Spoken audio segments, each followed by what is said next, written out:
Spiritual tax நேயர்களுக்கு வணக்கம். I'm doctor Nandini. I'm a tarot reader and a healer. இன்னைக்கு நாம 12 ராசிகளுக்கும் இந்த யூனிவர்ஸ் உங்களுக்கு கொடுத்துருக்கிற அந்த ஜாக்பாட் என்ன, 5 வகையான ஜாக்பாட் என்னன்றதை பார்க்க போறோம். கூடவே ஸ்பெஷல் மெசேஜா ஏஞ்சல் மெசேஜ் என்ன சொல்ல வந்திருக்காங்க அப்படின்றதையும் நாம இதில் பார்க்க போறோம். கூடவே அடிஷ்னலா அதிர்ஷ்ட கிழமை, அதிர்ஷ்ட நாள், அதிர்ஷ்ட நிறம், அப்புறம் உங்களோட பரிகார தெய்வம், இது எல்லாமே இதில் நம்ம கவர் பண்ண போறோம்.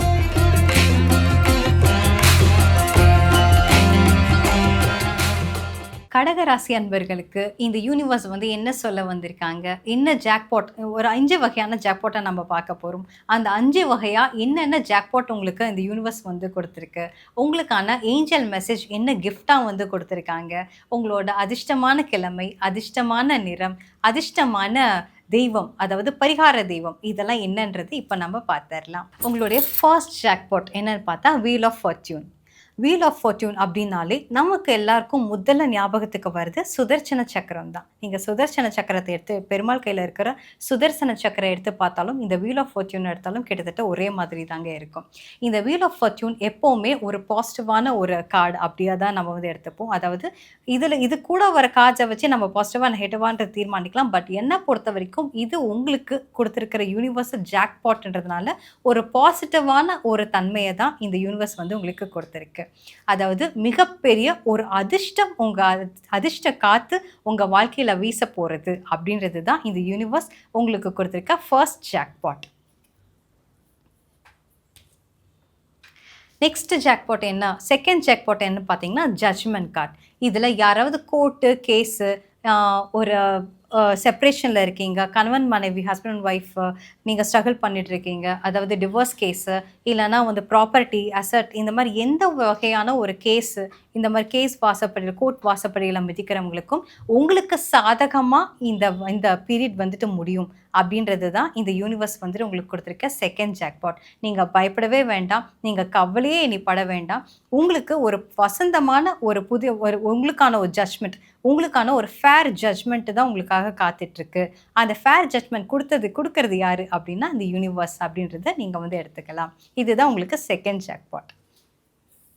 உங்களுடைய தேர்ட் ஜாக்பாட் என்னன்னு பார்த்தீங்கன்னா மெஜிஷியன். நீங்கள் உங்களை பற்றி டவுட்டே பண்ண வேணாங்க. அதாவது இதெல்லாம் உங்களால் முடியுமா, முடியாதா, இதெல்லாம் இவங்களால முடியாது, இவங்களால முடியவே முடியாது அப்படின்னு சொல்கிறவங்கெல்லாம் மூக்கு மேலே விரலை வச்சு பார்க்குற அளவுக்கு நீங்கள் மிகப்பெரிய ஒரு சாதனையாளராக தான் வருவீங்க. நீங்கள் மிகப்பெரிய ஒரு சாதனையை படைக்க போகிறீங்க. ஒரு சரித்திர நாயகனா, சரித்திர நாயகியாக நீங்கள் படைப்புகளை நிகழ்த்த போகிறீங்க. அதாவது உங்களுக்கு நீங்களே பிரம்மன் அப்படின்றது தான் இந்த கார்டு உங்களுக்கு சொல்லுதுங்க. உங்கள் விதியை உங்களாலேயே மாற்றி எழுதிக்க முடியும். வருத்தமே பட வேண்டாம். இங்கே சொல்கிறவங்கெல்லாம் மனுஷங்க தான். ஆனால் அதையும் மீறி அதிகமான ஒரு பவர், ஒரு சக்தி உங்களுக்கு ஒரு உற்ற துணையாக இருக்குது அப்படின்றத நம்ம தெரிஞ்சுக்கலாம். நெக்ஸ்ட் உங்களுக்கு யூனிவர்ஸ் கொடுத்துருக்க ஃபோர்த் ஜாக்பாட் என்ன அப்படின்னு பார்த்தீங்கன்னா 7 ஆஃப் ஸ்வாட்ஸ். நிறைய பேர் ஏமாந்துருப்பீங்க, இல்லை அதாவது கூட இருக்கிற இந்த மக்களாலேயே ஏமாந்துருப்பீங்க. உங்களை பற்றி ஒரு நெகட்டிவான ஒரு கமெண்ட்டை பாஸ் பண்ணியிருப்பாங்க, இல்லைனா உங்களை பற்றி ஒரு பொய், புரளி, கேலி, கிண்டல், இது எல்லாமே பண்ணியிருப்பாங்க. இது எல்லாமே ஒரு பொறாமையின் காரணமாக தான் பண்ணியிருக்காங்கன்றது தான் இந்த யூனிவர்ஸ் உங்களுக்கு சொல்ல வருது. இது யாருக்கு என்ன ரெசனேட் ஆகுதோ அது எடுத்துக்கோங்க. இது யூனிவர்ஸே பார்த்துக்கிறேன் அப்படின்றது தான் சொல்லியிருக்காங்க. அவங்களே உங்களை பிளஸ் பண்ணுறேன், நீங்கள் யார் சொல்கிறதையும் கேட்க வேண்டாம், உனக்கு நான் துணையாக இருக்கேன் அப்படின்றது தான் இந்த யூனிவர்ஸ் சொல்லியிருக்காங்க. நீங்கள் கண்டிப்பாக ஏமாந்ததுக்கான உங்களுக்கு அதுக்கான ஒரு கூலி என்னவோ அது இந்த யூனிவர்ஸே, இந்த பிரபஞ்சமே உங்களுக்கு கொடுக்கறதுக்கு ரெடியாக இருக்குது. ஸோ ஒரு சரித்திரத்தை படைக்க போகிறதுக்கு ரெடியாக இருங்க. உங்களுக்கான 5th ஜாக்பாட் என்னென்னா, நிறைய பேர் இதில் ரொம்ப கஷ்டப்பட்டு தான் ஒரு இடத்த பிடிச்சிருப்பீங்க. கண்டிப்பாக சரித்திர நாயகர்களாக தான் உருவாகியிருப்பீங்க. ஆனால் ரொம்ப கஷ்டப்பட்டு தான் இந்த இடத்த பிடிச்சிருப்பீங்க. இதிலிருந்து உங்களுக்கு விடுதலை. நீங்கள் இனி எல்லாருமே நீங்கள் சொல்கிறத கேட்பாங்க, உங்களை நல்லா புரிஞ்சுப்பாங்க. நீங்கள் சொல்கிறது தான் அந்த இடத்துல ஒரு வாக்குறுதியாக எல்லாருமே எடுத்து செயல்பட போகிறாங்க. உங்களை நெகட்டிவாக பேசுகிறவங்களை பற்றி யாருமே இனி மற்றவங்களுமே பொருட்படுத்த போகிறதில்ல. அது அந்த இடத்துல வேலை செய்யவும் போகிறதில்ல. நீங்கள் நிச்சயமாக ஜெயிப்பீங்க அப்படின்றது தான் இந்த 5th ஜாக்பாட், இந்த 10 ஆஃப் வாண்ட்ஸ் இது யூனிவர்ஸ் சொல்லியிருக்காங்க. ஓகே, உங்களுக்கான ஏஞ்சல் மெசேஜ் என்ன அப்படின்றதையும் நம்ம பார்த்துடலாம். 6 ஆஃப் பென்டிகல்ஸ், சக்ஸஸ். நீங்க எல்லாத்துலயுமே வந்து ஜெயிச்சு முதன்மையா விளங்க போறீங்க. உங்க ஃபேமிலியிலேயே நீங்க ஒரு பெரிய அளவுல ஒரு பேரோட, புகழோட விளங்க போறீங்க அப்படின்றது தான் இந்த யூனிவர்ஸ் வந்துட்டு உங்களுக்கு இந்த ஏஞ்சல் மெசேஜ். இந்த ஏஞ்சல் வந்து உங்களுக்கு குடுத்திருக்க கிஃப்ட்டுங்க. இந்த சக்சஸ விட ஒரு பெரிய ஒரு இனிப்பு என்னங்க இருக்க போகுது சொல்லுங்க பார்க்கலாம். இந்த சக்சஸ்ன்றதே ஒரு மிகப்பெரிய நமக்கு இறைவன் குடுத்திருக்க மிகப்பெரிய ஒரு வரம். எல்லாருமே இந்த சக்சஸ நோக்கி தானே போறாங்க. ஸோ இதவே உங்களுக்கு வரமா இந்த யூனிவர்ஸ் வந்து இந்த ஏஞ்சல் மெசேஜ் வந்து உங்களுக்கு குடுத்திருக்கு. ஓகே. இப்போ உங்களுக்கு அதிர்ஷ்டமான நிறம் அப்படின்னு பார்த்தீங்கன்னா, ப்ளூ கலருங்க. இந்த ப்ளூ கலர் உங்களுக்கு ரொம்ப அதிர்ஷ்டமா இருக்கும். வெளியில போறப்போ இந்த ப்ளூ கலர நீங்க முக்கியமான விஷயங்களுக்கு இந்த ப்ளூ கலர பயன்படுத்திட்டு போங்க. அதிர்ஷ்டமான கிழமை அப்படின்னு பார்த்தீங்கன்னா, வெள்ளிக்கிழமை உங்களுக்கு அதிர்ஷ்டமா இருக்கும். அதிர்ஷ்டமான தெய்வம் அப்படின்னு பார்த்தீங்கன்னா, உங்களுக்கு திருப்பதி பெருமாள் தாங்க வருவாங்க. திருப்பதி பெருமாள் இதுவரைக்கும் யாருமே வந்து பெருமாள வழிபாடு பண்ணாதவங்க, இந்த பெருமாள கண்டிப்பா வழிபாடு பண்ணுங்க. முடிஞ்ச அளவுக்கு பெருமாள் கோவில்ல சர்க்கரை தானமா, நாட்டு சர்க்கரை வாங்கி தானமா கொடுத்துட்டு வாங்க. நிச்சயமா நல்ல பலன்கள நீங்க வந்து பார்க்கலாம். இந்த யூனிவர்சல் மெசேஜ் எல்லாமே நாம ஏன் வந்து இந்த டாரோ கார்ட்ஸ் வழியா நம்ம வந்து எடுத்துட்டு போறோம் அப்படின்றத நான் சொல்லிடுறேன். ஆக்சுவலா அண்டத்தில் உள்ளதே பிண்டத்தில், பிண்டத்தில் உள்ளதே அண்டத்தில். அதாவது இந்த பிரபஞ்சம் எப்படி இருக்கோ அப்படிதான் இந்த ஆட்டம் அப்படின்றதே நாம வந்து உருவாகி இருக்கோம். அப்போ நாமளும் இந்த பிரபஞ்சமும் வெவ்வேறு இல்லை அப்படின்றது தான் இந்த இயற்கையோட நியதி. இதனால தான் இந்த டாரோ கார்ட்ஸை வச்சு நாம இந்த யூனிவர்சல் மெசேஜ் ஏன் கொடுக்குறோம் அப்படின்னா, அப்பயாவது ஒரு 5 நிமிஷமாவது இந்த யூனிவர்ஸோட நம்ம கனெக்ட் ஆகுறத நம்ம வந்து பார்க்கலாம்.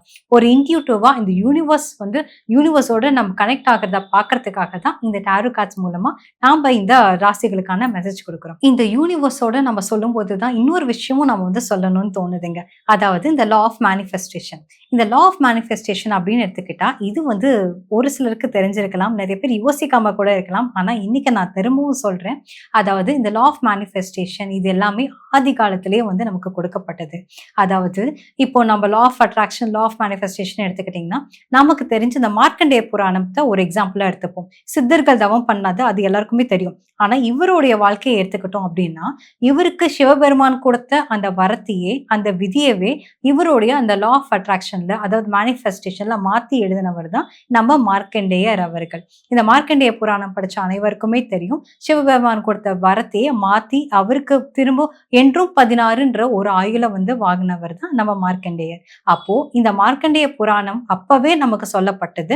இந்த லா ஆஃப் மேனிஃபெஸ்டேஷனை ஃபாலோ பண்ணும்போது அந்த இடத்துல நாம விதியை மாத்தி எழுத முடியும்.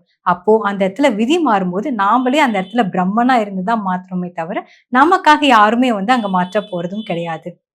ஏன்னா, நாம மனுஷங்கள வந்து நம்ம எக்ஸ்பெக்ட் பண்றோம். ஆனா, உண்மை என்ன அப்டின்னா, இந்த யூனிவர்ஸ் வந்துட்டு எதன் வச்சு மாத்தணும்னு அமைச்சு எழுதுதோ, அப்படியே அத வந்து மேனிஃபெஸ்ட் பண்ணிட முடியுங்க.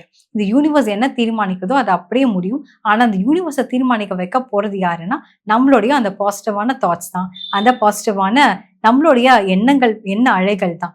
அப்போ அத நம்ம பாசிட்டிவா வைக்கணும் அப்டின்னாலே, நம்ம அத பாசிட்டிவா வச்சிருந்தோம் அப்டின்னாலே, அந்த இடத்துல ஒரு லா ஆஃப் மேனிஃபெஸ்டேஷன்றது உருவாகிறத பார்க்கலாம். இந்த மார்க்கண்டேயர் எப்படி அவருடைய விதிய மாத்தி எழுதினாரோ, நம்ம விதியும் நம்ம மாத்தி எழுதலாம். இது இந்த பிரபஞ்சமே கொடுத்திருக்க நமக்கு ஒரு நியதிங்க, ஒரு விதிங்க. அடுத்தது இந்த ராசிகள் அப்படின்னு நீங்க எடுத்துக்கிட்டீங்கன்னா, ஒவ்வொரு ராசியும் இந்த வான மண்டலத்துல இருக்கிறத நீங்க வந்து பார்க்கலாங்க. இந்த வான மண்டலத்துல இருக்கிற அந்த ராசிகள் வந்து இந்த மேஷ ராசினா இப்படிதான் இருக்கும், ரிஷப ராசினா இப்படிதான் இருக்கும், மீன ராசினா இந்த சிம்பிள் தான் இருக்கும், அத விருச்சகம்னா வந்து தேல் போல இருக்கும், கடகம்னா அந்த கிராப் போல இருக்கும். இது எல்லாமே வான மண்டலத்துல இருந்து தான் வந்து எடுத்திருக்காங்க. சோ அப்ப அது யூனிவர்ஸ்ல இருந்து தான் வந்து எடுத்திருக்காங்க இல்லையா?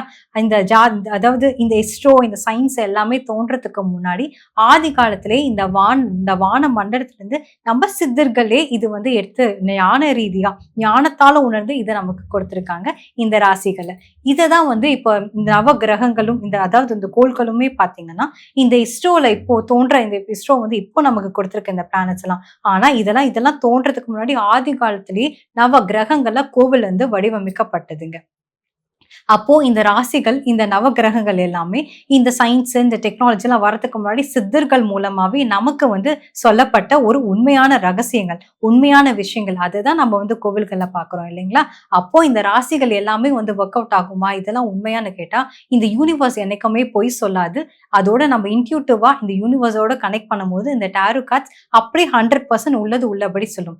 என்ன ஒரு விஷயம்னா யாருக்கு என்ன ரெஸ்னேட் ஆகுதோ அவங்க அதை வந்து எடுத்துப்பாங்க. இதுதான் இதுதான் வந்து யூனிவர்ஸ் உங்களுக்கு சொல்ல வேண்டிய ஒரு மெசேஜுங்க.